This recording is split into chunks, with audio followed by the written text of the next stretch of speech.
Assalamualaikum warahmatullahi wabarakatuh. Waalaikumsalam warahmatullahi wabarakatuh. Saya ucapkan selamat datang dan terima kasih kepada ibu-ibu KPN PKH yang sudah menyempatkan hadir di pertemuan kelompok P2K2 bulan September 2024. Ada yang ingat nggak Bu, kemarin kita di sesi 6 belajar tentang apa? Mengelola keuangan. Ya, mengelola keuangan keluarga. Bagaimana sih caranya kita menyusun anggaran? Dengan sistem amplop. Ya, kita menyusun anggaran itu dimulai dengan cara mengetahui rata-rata pendapatan dan pengeluaran kita setiap bulannya. Kita prioritaskan kebutuhan bukan yang keinginan. Jadi nanti bisa seimbang antara kebutuhan, pendapatan dan pengeluaran kita. Sudah paham Bu ya? Dengan film yang tadi barusan kita putar itu Ibu Lili mengajarkan kepada kita itu bagaimana cara mengendalikan anggaran. Pengendalian anggaran itu dapat dilakukan dengan cara membagikan uang ke amplop-amplop.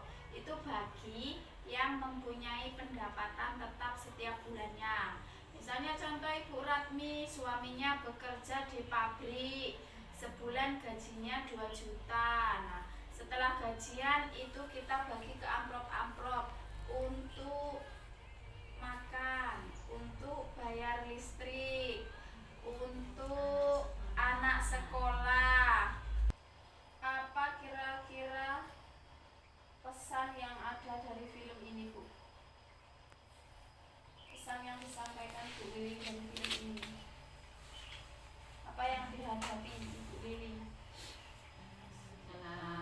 Setelah peminjam uang, kesusahan, masalah keuangan ya yang dihadapi Ibu Lili.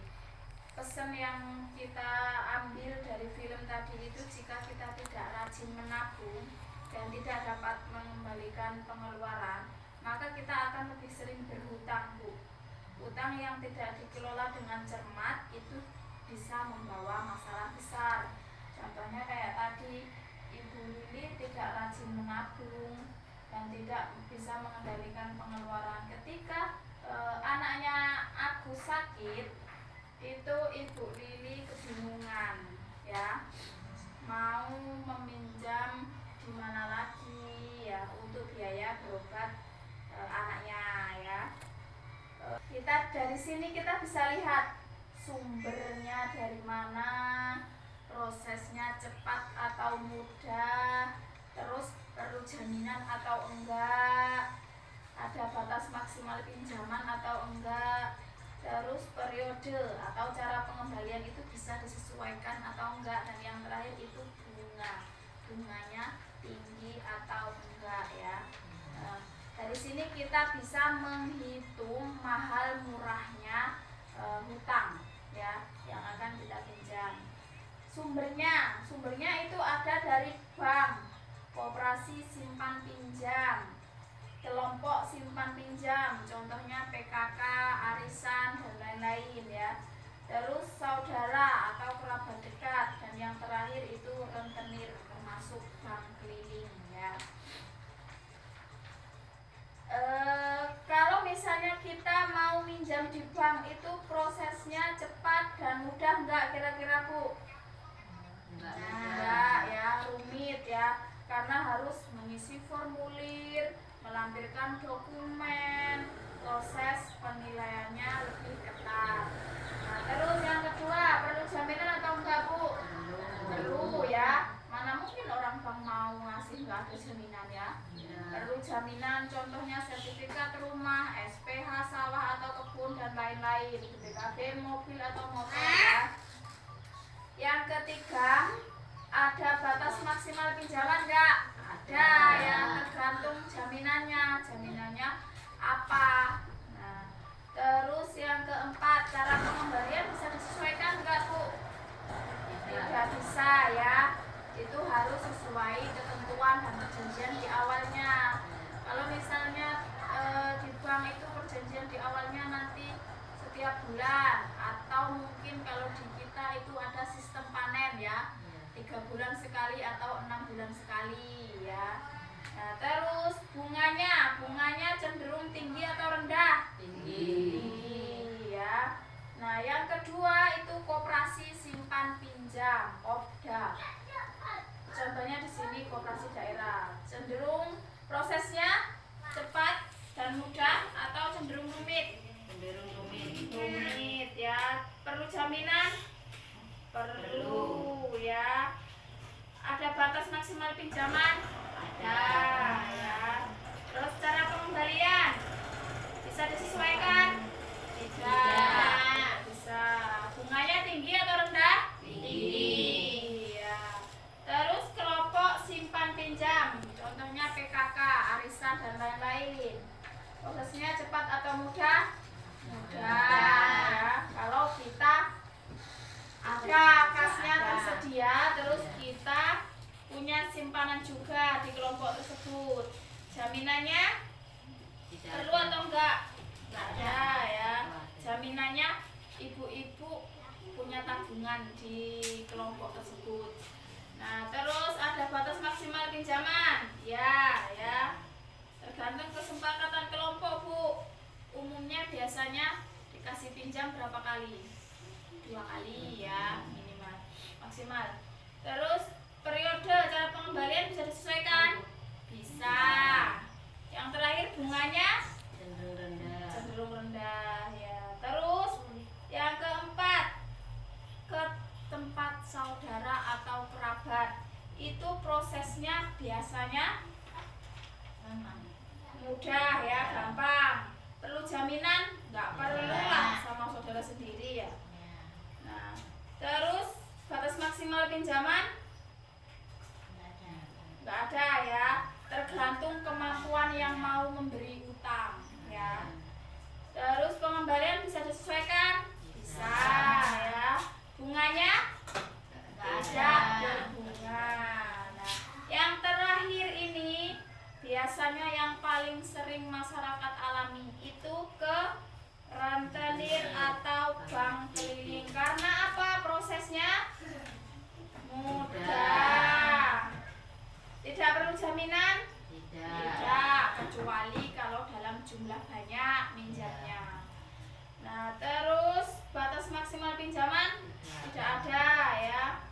Periode cara pengembalian harus sesuai ketentuan. Dan yang terakhir bunganya tinggi sekali, sangat memberatkan ibu-ibu peminjam ya. Jadi dari sini paham, Bu ya, sebelum kita berhutang lebih baik harusnya kita berhati-hati dalam memilih pinjaman.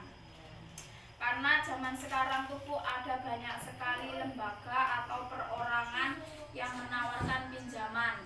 Modelnya sekarang itu salesnya cantik-cantik, keliling dari rumah ke rumah, door to door ya, menawarkan pinjaman tanpa jaminan. Mau minjam berapapun ada, tetapi bunganya tinggi sekali ya. Jadi alangkah baiknya kalau ibu-ibu mau mencari pinjaman itu disesuaikan dengan kebutuhan ibu-ibu semua di sini ya. Nah, setiap tempat peminjam itu memiliki kelebihan dan kekurangan masing-masing, Bu. Sehingga kita perlu membandingkan dan memilih sesuai kebutuhan kita. Artinya sebelum kita mendatangi kelima tempat ini, kita timbang-timbang dulu kira-kira saya mampu nggak nanti mengembalikan. Bunganya yang paling penting itu bunganya kecil atau besar ya.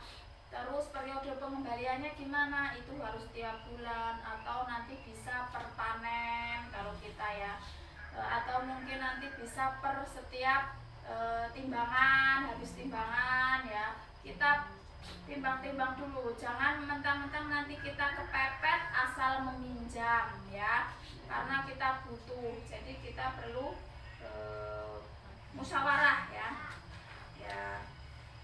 Saya putarkan film selanjutnya, Bu. Ada film lagi ya. Kaitan dengan film ini, Bu, apa yang Ibu Lili lakukan dalam mengatasi masalah keuangannya?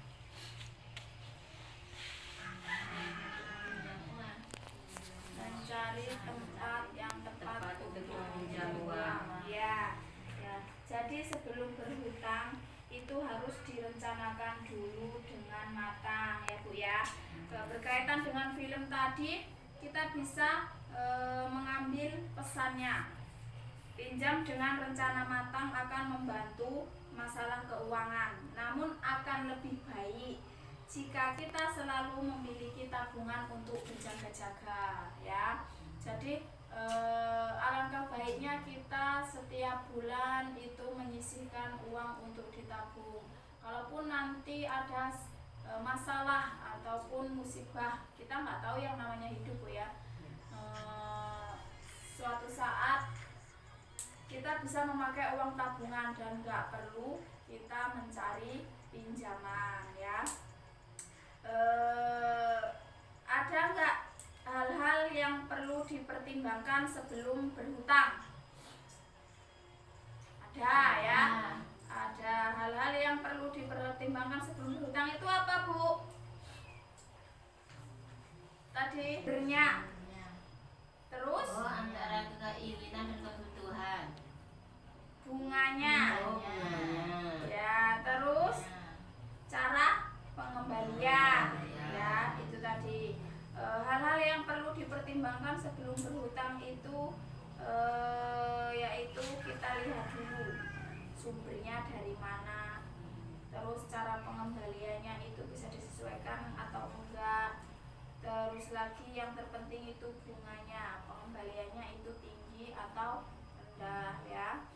Nah, setelah kita belajar mengendalikan pengeluaran dan pengelolaan hutang, maka sesi berikutnya kita akan belajar, kita perlu tahu bagaimana cara kita menabung dan manfaat apa yang nanti kita peroleh dengan memiliki tabungan.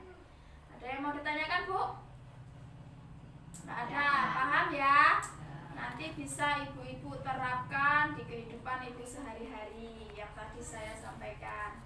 Kalau nggak ada, di sesi berikutnya nanti kita akan belajar bagaimana cara kita menabung dan manfaatnya kalau kita memiliki tabungan itu apa ya. Ya. Kalau mungkin nggak ada yang ibu tanyakan dari saya ucapkan terima kasih sekali lagi. Saya mohon maaf apabila ada kesalahan ataupun kekurangan dalam penyampaian saya akhiri. Wassalamualaikum warahmatullahi wabarakatuh.